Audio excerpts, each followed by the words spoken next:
প্রবল বর্ষণের জেরে ভেঙে পড়ল একটি বসতবাড়ি। আজ ভোররাতে ভারী বৃষ্টির প্রভাবে হুগলি জেলার গোঘাট ২ ব্লকের কুমারগঞ্জ অঞ্চলের কোতাই গ্রামে এই দুর্ঘটনা ঘটে। আকস্মিক এই ঘটনায় সর্বস্ব হারিয়ে চরম বিপাকে পড়েছেন ওই বাড়ির মালিক ও তার পরিবার। স্থানীয় সূত্রে জানা গেছে, গত কয়েকদিন ধরেই আবহাওয়া খারাপ ছিল। এর মাঝেই আজ ভোরে হঠাৎ শুরু হওয়া তীব্র বর্ষণে ধানের বাড়ির একটি বড় অংশ হুড়মুড়িয়ে ভেঙে পড়ে। আকস্মিক এই ধস নামার ফলে ঘরের দেওয়াল এবং চালার অংশ সম্পূর্ণ বসে যায়। পরিবার সূত্রে জানা গেছে, বাড়িটি ভেঙে পড়ার সময় ঘরের ভেতরেই ছিলেন সকলে। কোনো মতে জীবন বাঁচিয়ে তারা বাইরে বেরিয়ে আসতে সক্ষম হন।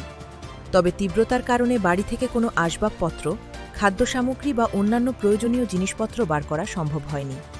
আকস্মিক এই বিপর্যয়ে ঘরের সমস্ত জিনিস চাপা পড়ে নষ্ট হয়ে গেছে। মাথায় ছাদ হারিয়ে খোলা আকাশের নিচে বা প্রতিবেশীদের আশ্রয়ে দিন কাটানোর উপক্রম হয়েছে এই পরিবারটির। আকস্মিক এই প্রাকৃতিক বিপর্যয়ের পর প্রশাসনের পক্ষ থেকে দ্রুত সাহায্য ও পুনর্বাসনের অনুরোধ জানিয়েছেন স্থানীয় বাসিন্দারা। এই ঘটনার জেরে গোটা কোতাই গ্রাম জুড়ে শোক ও উদ্বেগের ছায়া নেমে এসেছে।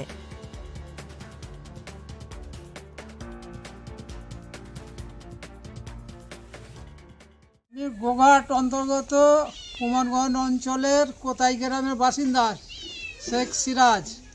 আমার বাড়ি ভেঙে পড়ে গেছে রাত ভোরবেলা ৩টের সময়, এবং আমি যেন অনেক আমার ছিল, মালপত্র কিছু বার করতে পারিনি, সব চাপা পড়ে আছে, এবং আমি কিছু সাহায্য চাই যাতে ওটাকে করতে পারি।